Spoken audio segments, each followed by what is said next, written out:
What's up, everybody? Welcome to another Mograph Mocast for the 18th time today. I'm Dave. And I'm Matt, and this is a headline show. Hopefully this is a headline show. Hopefully we actually have a show. I'm done using XSplit. I'm just telling you. Like, we have attempted to do this many times this morning. And, yes, we are 35 minutes behind, but that's okay.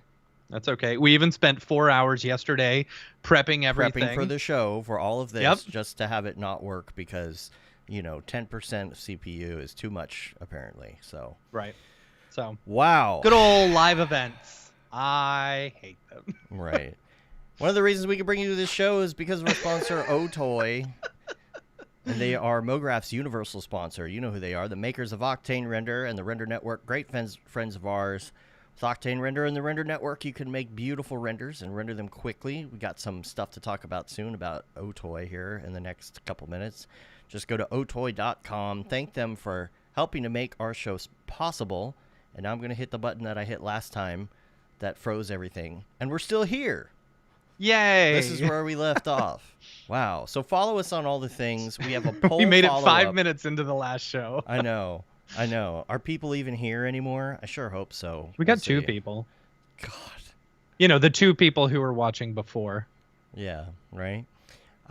So we had a poll, and this was many weeks ago.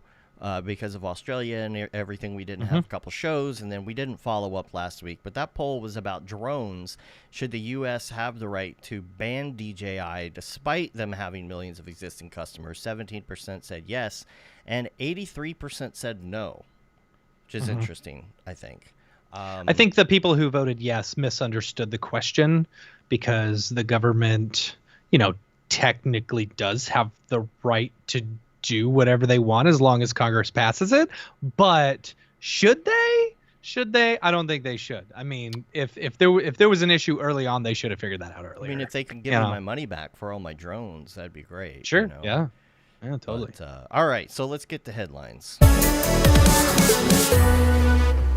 Yeah. So it's been this past week, I've been working on a project, and like it's a culmination of a whole bunch of different things. It's my first like real foray into like doing a full character animation in Cinema 4D and stuff, and it's been a lot of fun. I just kind of wanted to talk about some of the caveats and stuff that I've realized doing some character rigging and stuff. So it's my first like big from beginning to end, you know, character animation stuff. And it's funny. So like I've done all the little things before, you know, like, oh, I've modeled a character. Oh, I've done some hair stuff. Oh, I have weight painted things before, you know, like once or twice.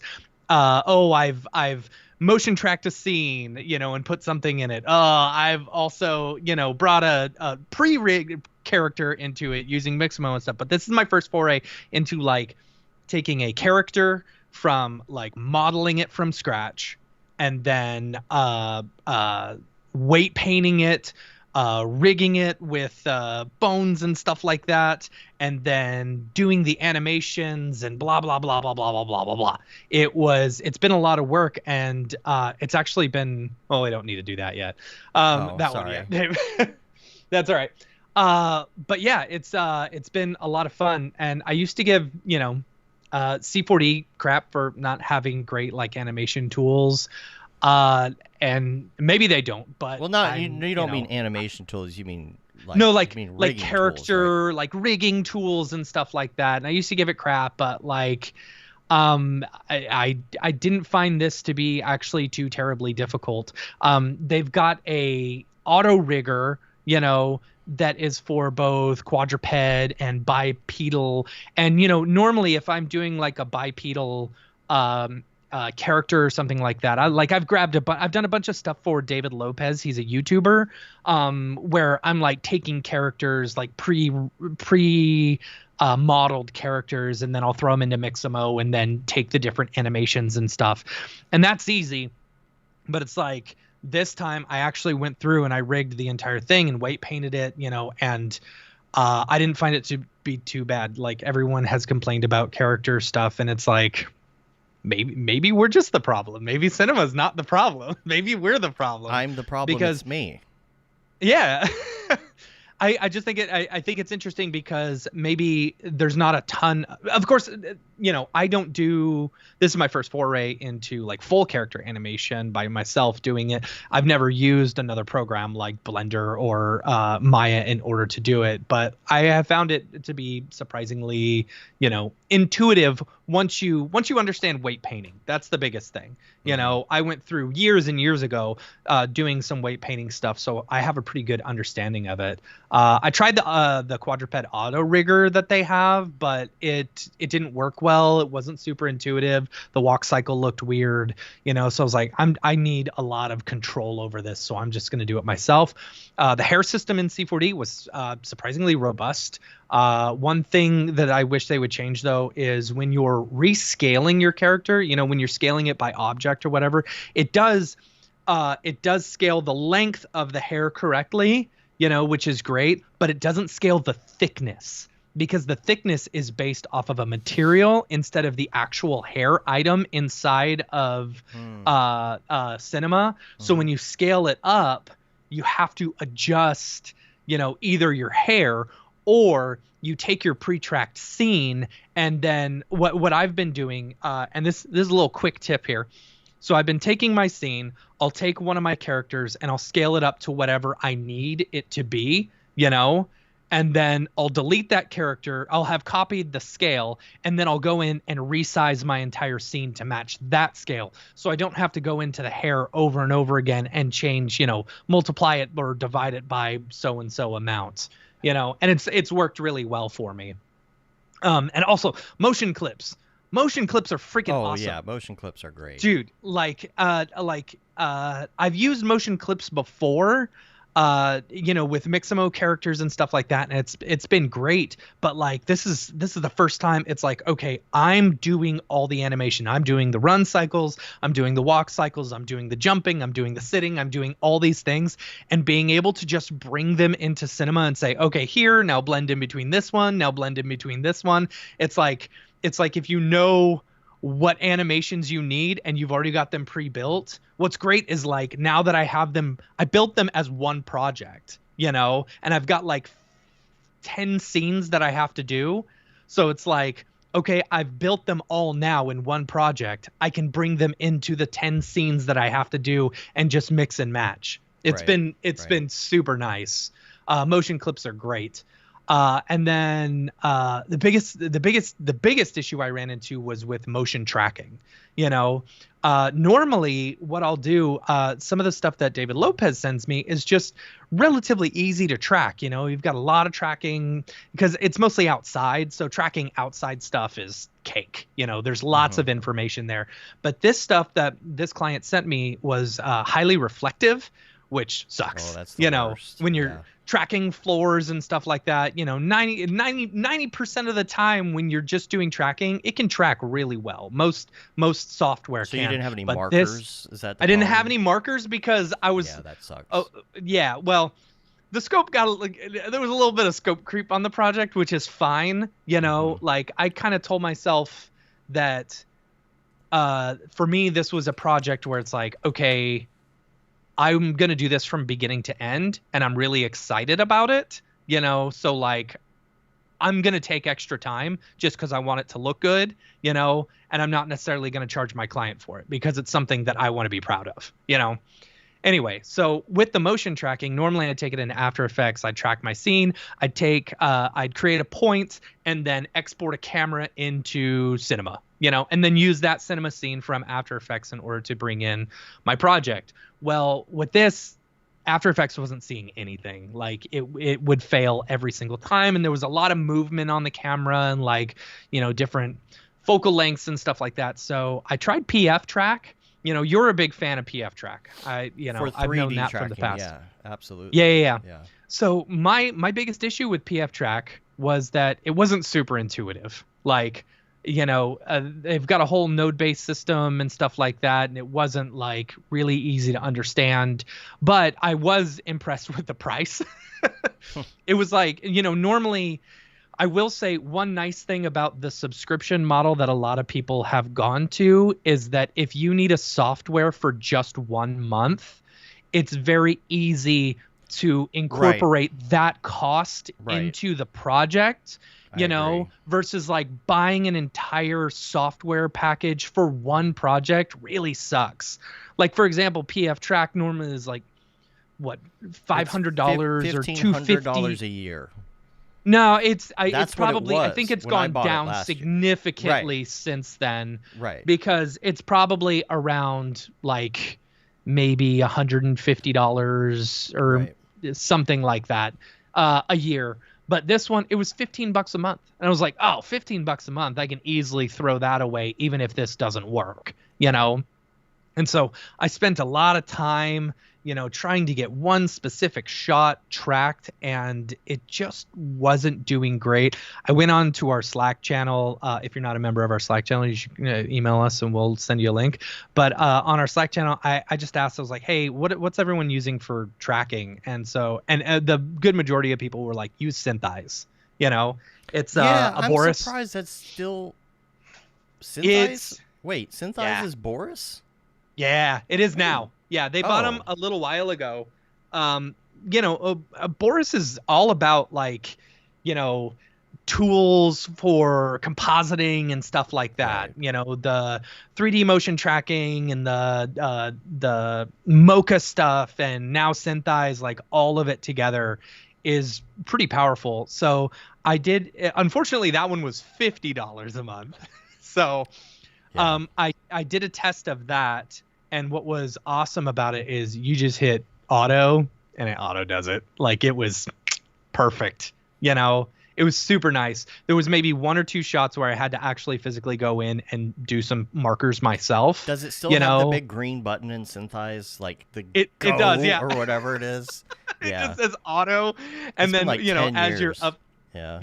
It's a really good program. I really liked it. So big shout out to Synthise for helping me, get through this.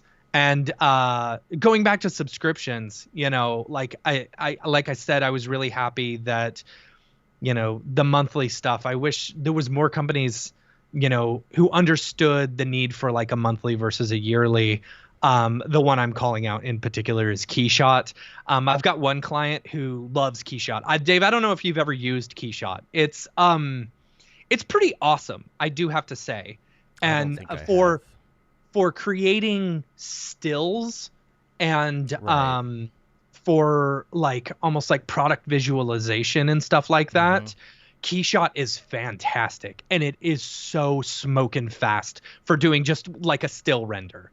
Right. And the biggest thing with Keyshot is it comes with a slew of like pre-made materials. So it's like you need a glossy hard plastic, you need a soft hard plastic, or something like that. And it's like all of those are there for you to just take, and it looks super photoreal, And but that one is like, I've got one client who uses that, and I was like, hey, I'll use Keyshot if you want me to, so he hit up his person. He's like, hey, can we get a 15-day trial, or full license? They're like, oh yeah, sure. But then of course they had my email, and they emailed me nonstop about getting a license. And I look and I'm like, dude, I would have bought a monthly subscription, already had you had a monthly subscription. Right. But it's like, I'm not going to pay $1,100 for a software, for 1 year,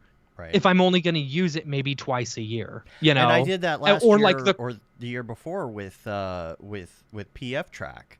It was Mm-hmm. it was like I had a track that was so incredibly impossible. It should have been the easiest track in the world, but there was just hours of trying to get it to work, and it was a 2D track, and I couldn't get it to work. It was insane.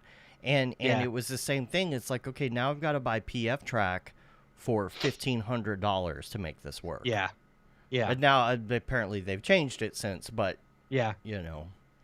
Yeah. Synthise is great, And so so I wish everyone would take a cue from it, even with cinema. For me right now, I'm just on the monthly one because I don't know, I've been doing so much different work, whether it's just like After Effects or even being gone at camp for a week and a half. It's like I'm not going to be using cinema while I'm there, so it's like Right. I may I may get to a point where I don't use it long enough to where I actually save some money, you know?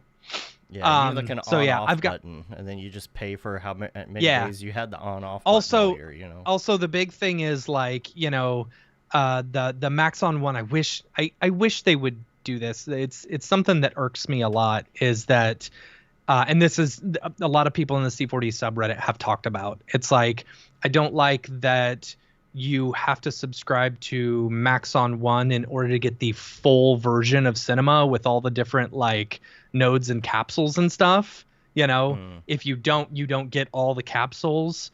But if I want to use Red Giant on a different computer, I can't. I have to have a separate sub for it. So it's like I'll subscribe monthly, and you know, McGavran and team may be happy about this because they probably end up making more money off of me, but I will only subscribe to C4D by itself and Red Giant by itself when I need them, you know, so that I can run 2 computers at once. Oh, I see. Mm-hmm. Yeah. Yeah. Anyway, but I also want to give a big shout out to Silverwing for his he did an Octane custom AOV compositing tutorial. Make sure and check that out. It is so cool. So I don't know if you've used the custom AOV stuff in Octane yet. Dave, have you? A little bit. Yeah. It's pretty fantastic. So it's like I was trying to I had a floor where I needed both the reflections and like a shadow catcher as well, and I was able to use the compositing stuff inside of Octane in order, instead of having to render multiple takes of stuff, I can render it all as one AOV pass, which is pretty fantastic. Yeah. It's really, really cool. Yeah.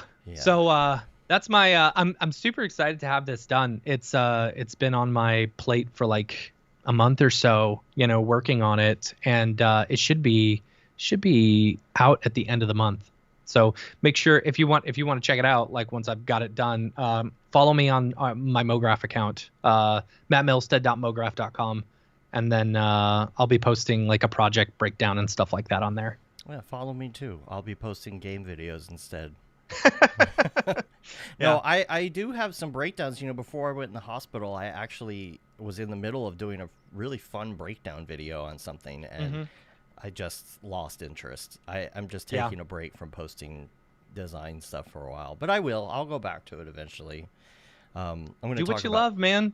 Yeah, well, I'm going play to talk video about games. some of the things that I learned actually later in the show about this, you know. But I do enjoy doing this stuff. But I'm just fortunate to have work right now, and so I'm just posting gaming videos because I don't have time to do breakdowns of things. Yeah. It's easy to post a 30-second gaming video. It's so fast. To make a breakdown video takes a long time. It does take a long time. Yeah. It does take a long time. Plants and chairs, John Haley. That's right. Plants and chairs. Yeah. So, and I've been playing with AI. Yeah. So. There's so many AI tools now. Yes. And speaking of which, it's crazy how many. I've been doing a lot of that. I've been doing a lot of AI stuff. So here's the newest AI video tools I've been playing with. Number 1, I tried Meshy AI. And yes, it is a bit meshy. You know what I'm saying? Messy. I don't have my bell. Oh, what happened to your bell? My wiener kids took my bell. It's pretty cool. It kind of works. It's got an interesting industry selection, first of all, because you tell it, yes, I am a 3D designer or whatever, but then when it comes to ask you your industry, are you gaming? Are you AR, 3D printing, education, news, manufacturing, architectural? Are you doing online services or entertainment? I'm like, how about I'm doing animation with these 3D models? Like, I always put entertainment and film, honestly. Like, it's not often that they actually say like animation or whatever. I know, but I don't understand. Like, if you're making 3D models, why wouldn't that be one of the things? What is your company? I'm an animation company. Put animation anyway. Anyway. Yeah. So I just thought to try it out, I would do this astronaut Okay. that sits on my desk, right? This is just a photo from my computer. It's an astronaut Oh, okay. So that's been sitting on my desk. does it take a prompt or does it take an image and then convert It it into does. It will 3D? do a prompt. It will do or an Okay. image or whatever, right? So Uh-huh. I wanted to see whether or not it could just take this photo here of an astronaut from my desk and turn it Sure. into something, right? And so I let it process, and this is what it came up with. I did a little refine on it or whatever, Uh-huh. and it worked. This is supposed to be a moving animation, but I'm afraid to turn it on, because the way that my software has been behaving lately. I'll try it. We'll Right. see if I can hit play. But what you'll see, though, if it does decide to play, here we go, is that that's not bad. Yeah. It's one of those things exactly where you're like, it's like it's Yeah. getting there for being one pic and not even multiple pictures, right? Just Yeah. one photo. That's not bad. Yeah. With a little refine on It- it. So I It don't could be used for previs. So say someone creates a really quick model or or someone creates like an image, of what they want their character to look like. Mhm. Taking that in and being like, okay, make that, let's go get started, building out scenes and doing rough animations while we're waiting for this to happen. Right. I could see that. Yeah. But yeah, as like a final, nah. Yeah, not as a Maybe final, but maybe it's an okay start. I don't know. What happens Maybe. if you like take that model and throw it in a quad remesher and then adjust some stuff? it'll do know? some quad remeshing stuff, and I did a little Yeah. bit of that, to play with it. But it's getting there. I'm trying these things out. I see them on Mhm. TikTok and whatnot, and I'm like, okay, I'll just give it 5 minutes of my time and see what it does. Yeah. Just so I know, Yeah. is this something that I could use as a starting ground for something if I need it? I'm not going to Yeah. sit there and spend hours working in this thing because it's just not worth it for me right now. So there's some other tools that I've been using. You and I have both been working on the Runway with the Runway ML a little bit. I'm so impressed with Runway lately. Yeah. They saved my butt like a couple weeks ago, with the green screen stuff. It was fantastic. Mhm. The rotoscoping stuff on Runway is excellent. Yeah, and they've got this new Gen 3 alpha, and it's Mhm. it is right now it is prompt based only. It's not image based. You can't try that yet. So I thought I'd try it. So I did a prompt which was kids sitting and playing with toys in the living room of a 1985 suburban home on a Saturday morning while cartoons are on television, sunlight coming through the curtains, retro 80s nostalgia. Yeah. And this is using Runway Gen 3? This is the Gen 3, Okay. which is, again, you can't put a photo in it yet. You can't, like, take a mid-journey photo that you've Sure, done sure, and sure. put it in there. Yeah. But I was like, okay, I'm going to give it a try because I'm a paying customer and I have access to the alpha on it. So Yeah. I put that in, and this is the result that it came up with, which is pretty decent. I mean, it's not Not too bad. The bad. biggest thing that they still have problems with are people's limbs are always, like, weird looking Yeah. and deformed, and Yeah. movement is Or kinda has weird. 4 of them. Yeah, and there's Did you see the tiny baby in the corner? yeah, look, Like, there was a baby that was there, disappeared. That one doesn't Uh-huh. have half an arm. That one comes in and out. And the biggest thing is that there's Yeah. a flat screen TV, and this is supposed to be in the 80s. Right. There's supposed to be cartoons on the TV. Yeah, But it rendered this 10 seconds fairly quick, which is, it's not bad for a first try. I don't know. Yeah. It's okay. But again, playing with these things, seeing what's useful, seeing Mhm. what's not useful. I say the biggest thing that I've used out of Runway ML so far is Gen 2 taking a photo and just adding a little bit of parallax to it for something. Yeah. When the Yeah, yeah, client yeah. says, I want this photo in the background, but it's slightly moving, and I want it to look 80s style so I can just trash it up anyway, Mhm. but still not taking our gerbs yet, right? Yeah. So Yeah. that's one thing. Now, I've It's also... it's funny, everything that I have seen, like even Runway 3, I saw a thing on TikTok where it's like, here's Runway 3, like, and these are all straight, none of them are edited or anything like that, and it's like, oh, these look perfect, these are the best, or something. And then you see people actually try it, and it's like, okay, they probably did 1,000 different prompts and Yes. picked the best of the best, Absolutely. or like it's really good at outdoor nature stuff, but it's like as soon as you throw a person in there, it's like, nope, sorry, Yeah. Yeah, again, I think we've talked about this before. You can't rely on it to do something for you. You have to use it as I'm going to try this and it might work and it might not. That's really all you can do right now. So also I've been playing with this stream diffusion, which is more of a live type thing. I installed it into Touch Designer. It's a stream diffusion. It's something you get when you subscribe to this guy's Patreon. He's got an installer file, and it's still a big pain getting this stuff working. But you can see here I put Space Cat, and I piped it into just a live NDI feed from the Mograph TV channel, and you can see it's turning us into cats on the fly. That is super cool. So that is like even though it doesn't work like entirely. Yeah. Oh boy, I think my it just went out. It does. Even though it doesn't entirely well, it's like it's still really rad. Well, and part of the thing that I'm not working with just yet because I can't get it to function correctly yet is the the control net type stuff, right? That still isn't functioning correctly for me to make it a little less wacky.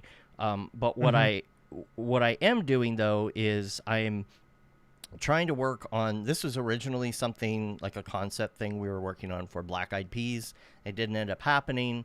And now, of course, I'm seeing other people doing this live in the last couple days on TikTok and stuff and Reels, doing this live type stuff. And so what I'm doing because I have gotten this far with it, it's like, okay, well, no one's paying me to do it, but I am interested in it because I think it's something that I could market. I'm going to try and do some stuff for camp this year involving on-the-fly live AI stuff. It doesn't require you to have an internet connection because you are running this locally. It's a local library.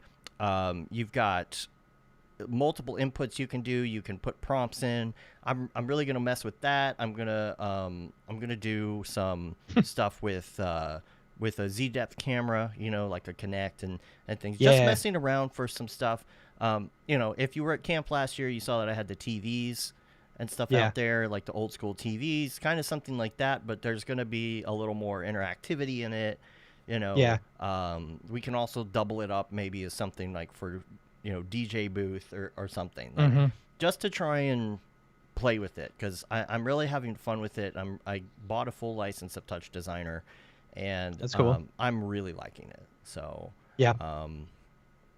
So and the internet is a mess of garbage AI lately. By the way, too. I don't know if you've noticed. Yeah.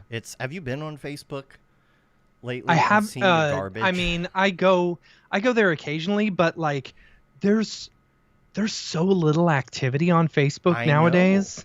And that's the point. Like, I don't understand how Facebook is making its money. Well, that's exactly the point. It's dead internet, right? Like for example, you'll be scrolling and instead of your feed, you'll see this ridiculous AI truck. It's always a truck. It's always a truck taking up like 50 lanes, and it's like 3 stories tall and 2 lanes wide, and there's flags all over it, and it says, "Why don't pictures like this ever trend? It's my birthday." It is like, okay, this is dead internet theory, right? This is, and if you go to the comments, it's amen, amen, amen, beautiful, thank you for your service, amen, beautiful, gorgeous. It's a circle jerk of bot comments, and that's all it is. That's all it is. And you know why? It's because Facebook lets them ride because it makes them look like they have active users. All it is it's just things talking to itself. These are not real people. These are all fake accounts and bots talking to themselves and posting nonsensical things. It's absolutely insane. Absolutely, I like that. Facebook is now one very large pyramid scheme. I love that very much. Yeah. Very much. I mean, ever since they changed over how they do business, or ever since the Apple stuff where they stopped, the tracking and everything, it's like I don't understand how anyone makes money. Like, I get it. Like, it's okay for following like a business or something like that. I guess. Amen. God bless. Amen. God bless. Thank you for your service. Beautiful. It always is like somebody who's missing limbs, and it says today is my birthday, and everyone forgot, and they're holding a sign that's spelled wrong. You know. Yeah. Thank you. Have a blessed day. It's awful. Yeah. And it's like I don't even see. I'll see maybe like 3 or 4 people who make posts. There's always the same people who make posts, like almost all my friends have stopped posting on Facebook. Nobody even sees but my posts. I've always got you and at least like 2 other people, and then like 1 business that I follow, and that's it. Yeah. The rest is just filled with garbage. I see the same 5 people liking my posts because they don't serve it to anyone anymore. Like it's crazy. It's so crazy. Today is my birthday. Amen. Beautiful. It's my birthday. Amen. God bless. Gorgeous. Yeah. Okay, we got a couple more headlines. We're going to take a quick break, and we'll be right back. Hi, my name is Sashia Dumont. I'm a writer, actor, and filmmaker. Hi, my name is Paul Robinson. I'm a director, DP, and filmmaker. We are the creators and hosts of the Go Gorilla Filmcast, an online source for all things indie film. We are a husband and wife film team and co-owners of Send 3 Productions, and we started this podcast for filmmakers like ourselves who were producing on micro budgets with skeleton crews. Go Gorilla is a weekly podcast that features various talents in TV, film, and web series productions. We've interviewed filmmaker powerhouses like Kestrin Pantera, Richard Raymond, Alex Ferrari, Cassandra Ebner, and Ryan Connolly. Amazing actors like Hannah Ward, Lou Taylor Pucci, Chris Wataski, and Eileen Gruba. Groundbreaking cinematographers like Jody Lee Lipes, and Jessica Lee Gagné, and many more.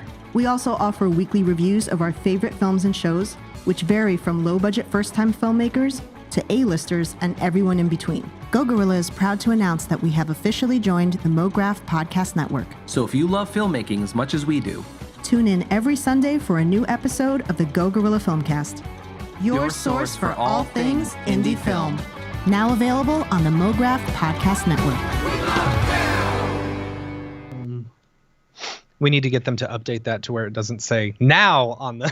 Yeah. It's like... It's been there for a while. Yeah. Anyway. Speaking of social networking, we've had a bunch of new Mograph.com website updates and stuff like that, which we're really excited about.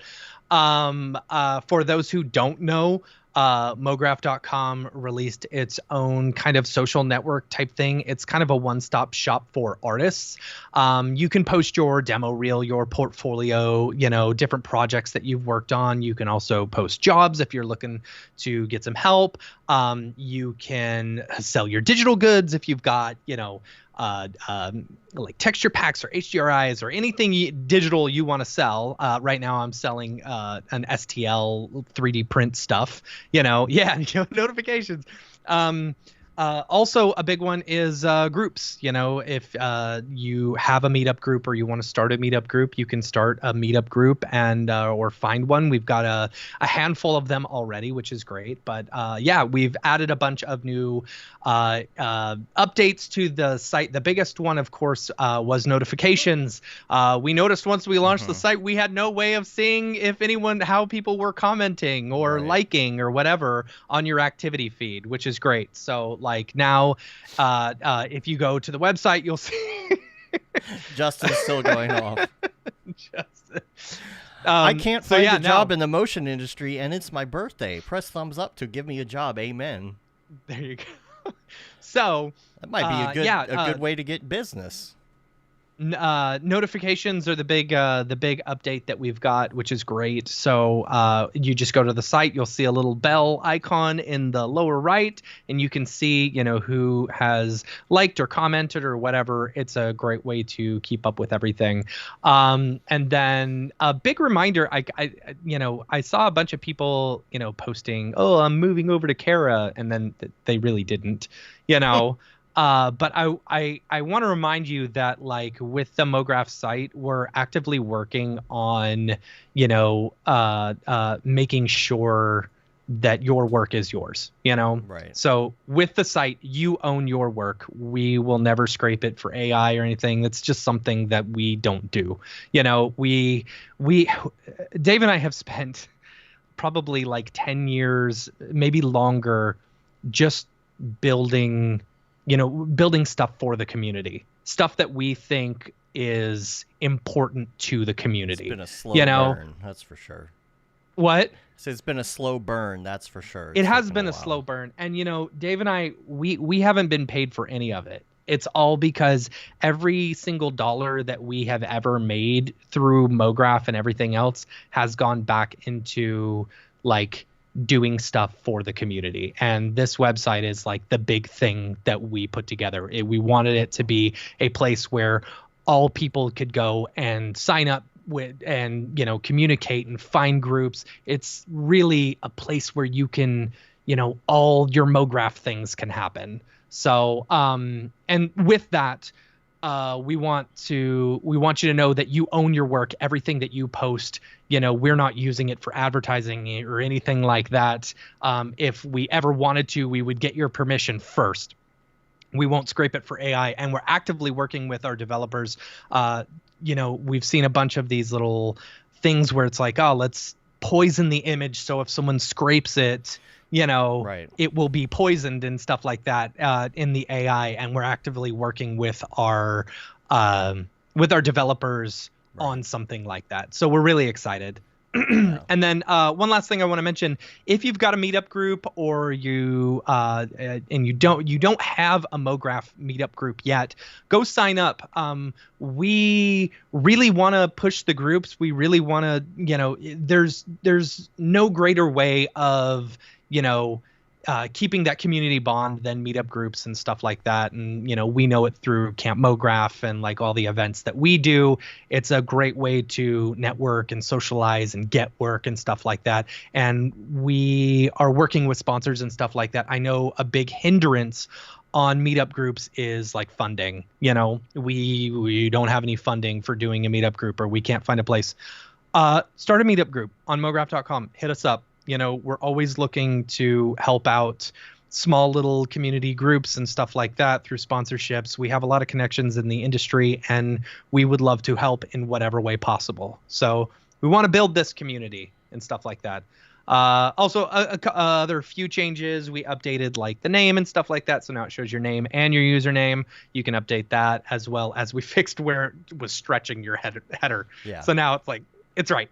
It's good. And again, like you're helping us with, it's still technically a beta. We're still asking people to help us find the things that they would like. So please send us your feedback too. I think isn't there a feedback button somewhere where you can? I believe so. I believe it's at the bottom where you can send us like a bug report or something like that. Mm-hmm. I'm really happy with the website, honestly. Like I use it for anytime I'm sending like a resume or something like that, and they ask for my portfolio, I put the Mograph account my Mograph account, because like you can put your LinkedIn account, but it's so schmoozy, it's like, right. I don't think your Instagram or your LinkedIn or Facebook or even your Behance tells who you are truly as an artist, because we are not just the artwork that we create, we are also the groups that we join, and we are an activity feed of stuff that we post and things that we comment on, and we are selling digital goods, and we're making money that way and stuff like that. It's like this gives employers really a whole overview of who you are as an artist, and that's really why we wanted to build the site in the first place. And Jen said EJ hasn't posted the Colorado Mograph group yet, so she's going to jump on that. Yeah. And I did talk to EJ yesterday, by the way. We've got SeaGraph coming up in a few weeks. Yes. And there will be a meetup. He has not figured out the exact day. We're trying to work around like the Maxon schedule and things and figure that out. There will be a like brewery meetup type thing. Cool. With EJ. So we are trying to figure out exactly what day that is. Hopefully we'll have that by next week's show. And next week's show, by the way, we're going to have Josh Pierce on. The week after that, we will not have a show because of Seagraph and everything. We might not have a show after that as well because I think we're getting back. We're driving, so I think we're getting back like the day before. So we're just going to take it easy. I'm not over stressing myself about these episodes anymore. I don't have enough of that bandwidth left in my life anymore. Speaking of which, though, here's what I've learned about posting to social media daily for a couple months. Okay. After my stroke, which technically it was a stroke, blood clot and hemorrhage and seizure and everything all rolled into one, I was taking it easy. I was trying to de-stress and things, started playing Prop Hunt. I talked about it a few episodes ago. And as a 3D animator, it's really fun to play Prop Hunt because it's like kit bashing in a way. Yeah. You're moving these models around. It's adult hide and seek. I followed Old Time 101. He got me hooked. I was playing before all of this happened, but after that I was like, you know what? There's so many funny things that happen when I'm playing. I wish I were recording this. Because, that was really funny and I don't have a way to go back and clip it. So I started playing on my computer, started streaming it on Twitch. I have like 6 followers. So how do you pull the clips, if I can ask really quick? Like, are you recording everything locally or are you just taking the clips from Twitch? No, so what I do is, I don't take anything from Twitch. I barely do anything with Twitch. It doesn't let you upload your own clips and things. You have to do highlights, right? So OBS lets you record locally while you're streaming. So I'm streaming and I'm doing that, and then I'm sending that feed into a second OBS, which chops and screws the whole thing and turns it into 9:16.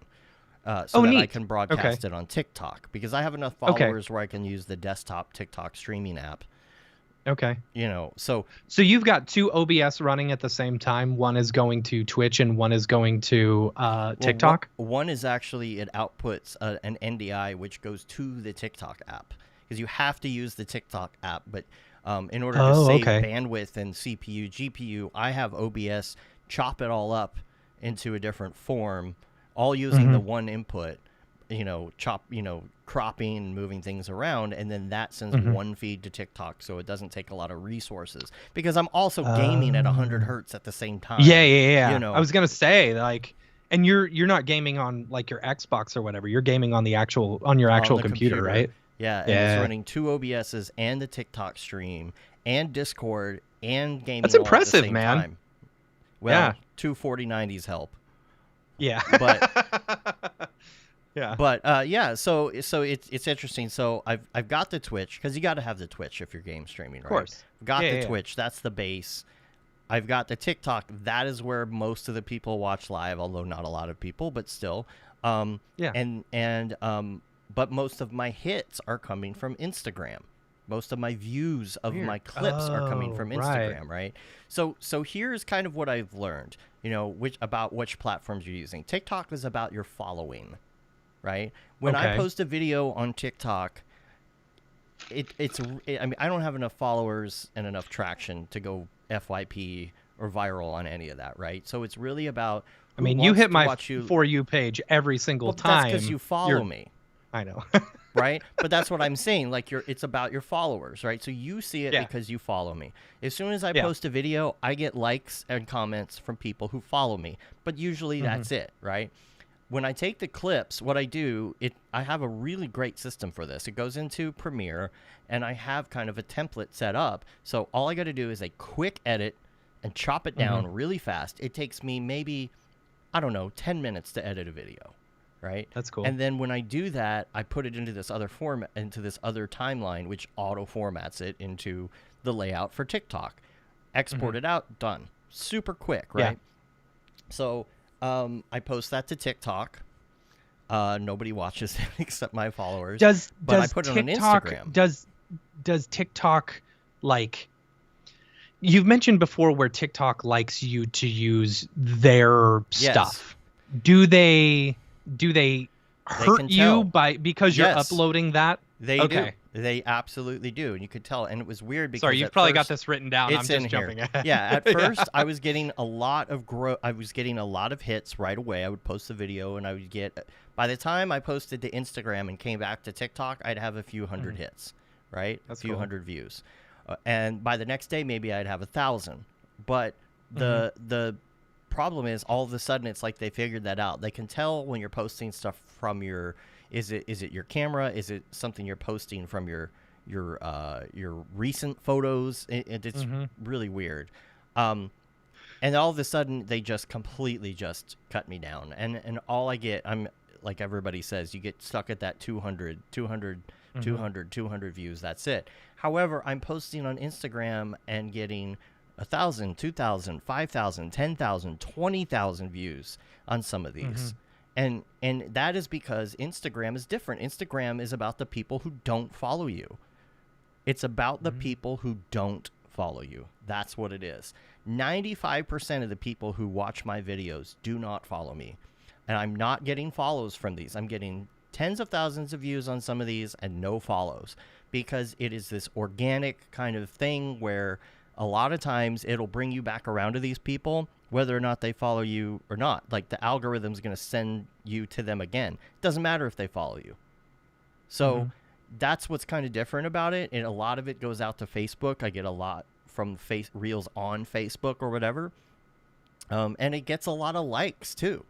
And of course I've learned, and you probably heard this, the first 3 seconds are crucial, right? So you know, you do it. You go through TikTok and you're scrolling through, and if something doesn't catch you in the first second, flip.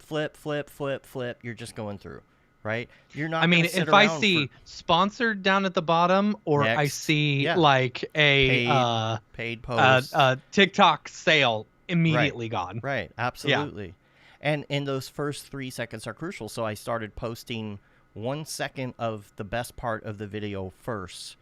And then I've seen a lot of people doing that lately. Right? And I don't do it on everyone. It's like they'll loop it to where the end of the video is that, like, that thing. Right. You know? So it'll be like, 20 seconds into my video, I'm at the point where somebody is standing in front of me and I'm hidden and they don't know I'm there. And I'm like, oh my God.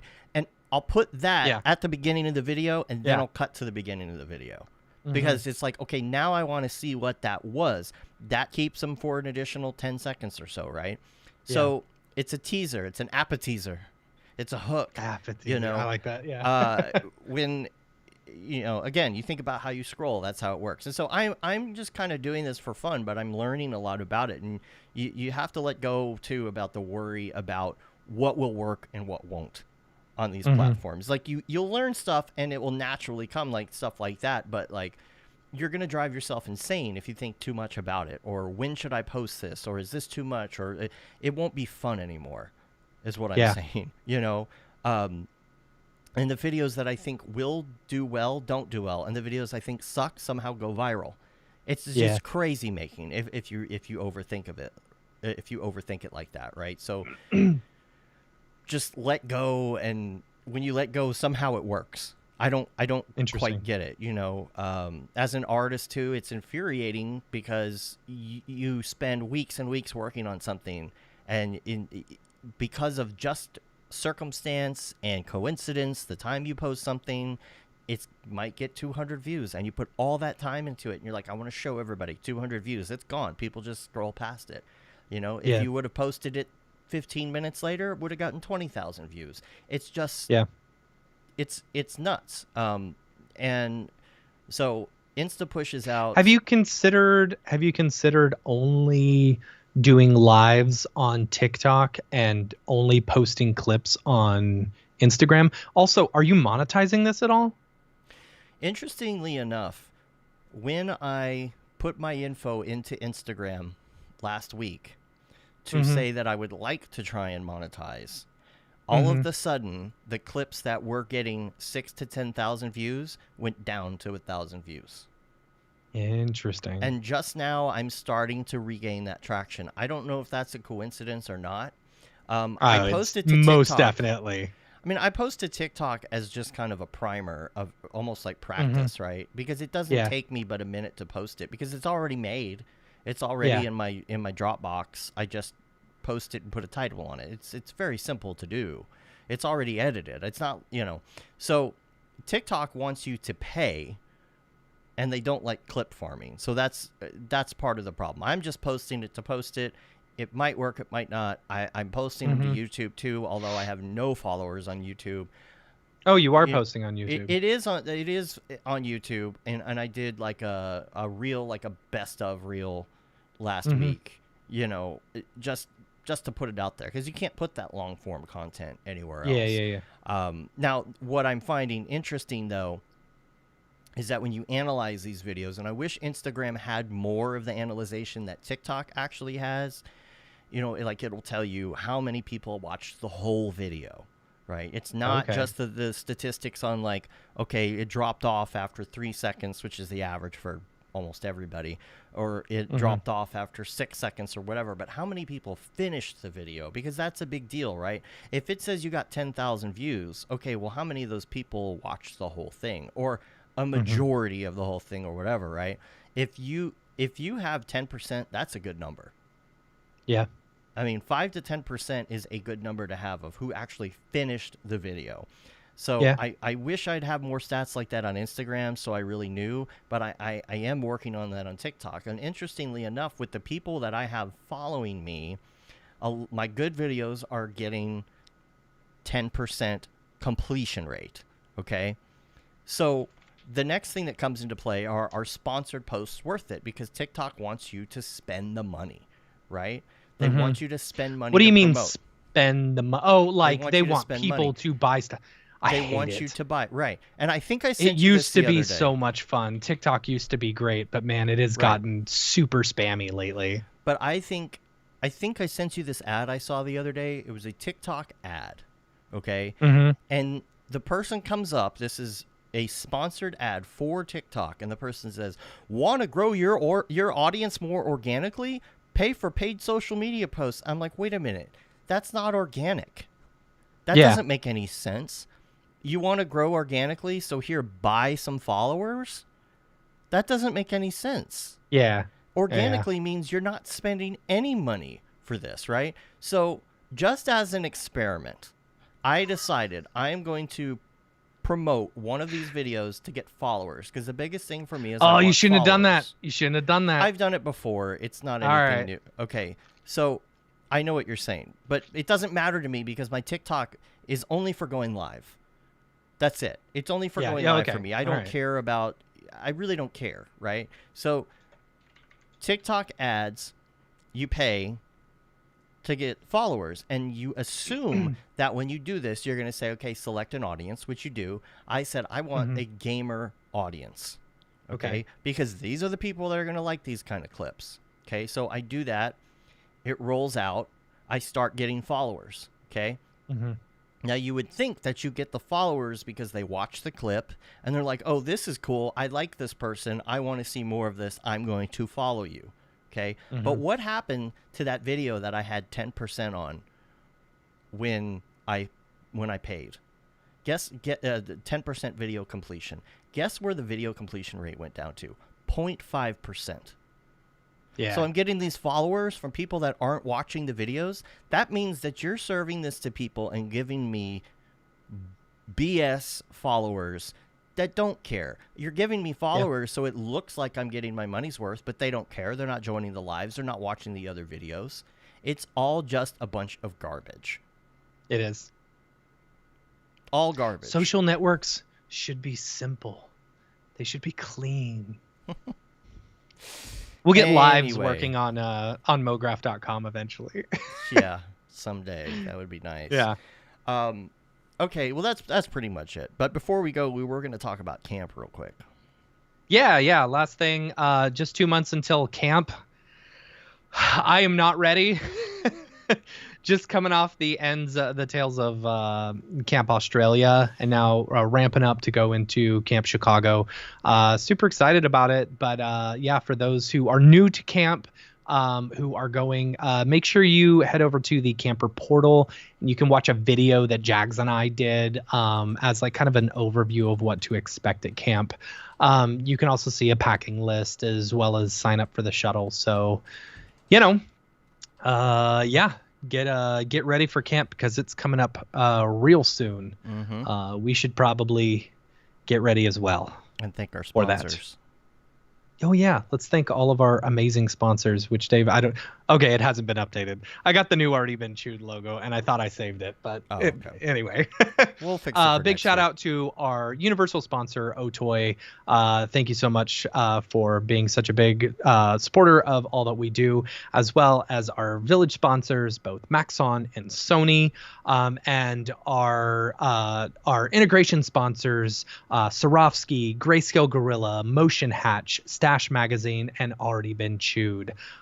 Big shout out to all of them. We really appreciate everything that they've done in order to help us for camp, help keep the costs down for everyone, and also do some really awesome things this year. Also, Stash Magazine, one of our sponsors, they just posted the Camp Mograph opening title sequence from Australia on their site. Make sure and check that out. That was pretty awesome. Yeah. If you didn't watch last week's episode where we showed that off, go check that out. We talked about it over there. It's gotten a lot of hits, and it is pretty. Oh my God, Justin. God is the number one sponsor of this podcast. Amen. Amen. Thank you for your service. Beautiful. Thank you gorgeous. for your service. Amen. Have you ever seen He that went guy? over to the Mograph group and put amen on it. Yeah. Oh man, that's good. Anyway, Anywho. yeah. I think that's about it. I'm glad we actually made it through the show after all the technical difficulties we had. Man, I tried really to work like out the all the bugs headline yesterday. shows. Yeah, the I headline like all shows the are headline fun. shows. They're a you bit know. more work, but they're Yeah. fun. Yeah. Yeah. Make sure you check us out on all the socials next week. We're going to have Josh Pierce on. We've been talking about getting him on for a while, and we've rescheduled and all the things like that. So make sure you check us out, mograph.com, mograph.com/TV. You can watch 24/7 animation, channel, tutorials, things like that. We're on YouTube, TikTok, Instagram, all the things. Check us out there for Mograph.com. Mograph.com. Yeah. No. What? Nothing. I was trying to push the website and you go, Mograph.com. Yeah. That's what I said. Gosh. All right. Well, we're going to get out of here. We'll see y'all next week. And until next week, I'm Dave. And I'm Matt. Have a good one. Later, yo.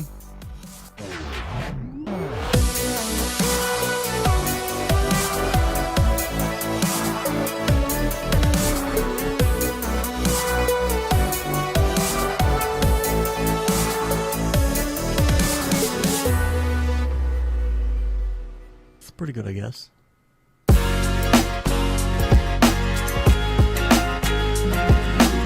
Introducing Mograph TV from Mograph.com, a free motion graphics and animation channel streaming your favorite content and favorite artists 24/7.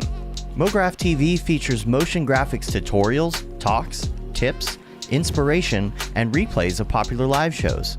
We offer something for all levels of designer, from introductory tutorials to high-level breakdowns and everything in between. That track looks great to me. Mograph TV features software like Cinema 4D, After Effects, Unreal Engine, What up? third-party plugins, and other 2D and 3D software. We also feature live motion events, short-form clips, crypto art, and even a little photo and video editing. Learn from the people that inspire you most, and stay up to date on all the latest industry news, announcements, and community events. You'll also see exclusive offers only available by watching. With 3 8-hour blocks each day, you'll be sure to catch everything, no matter what your time zone. Keep it on as a companion to your workday and learn something new. Meet a friend, watch a demo, catch a classic tutorial, or even find new inspiration. That's a British word? A lot of things are British words. Yes, good luck with all your projects. Mograph TV, television for the design community 24/7.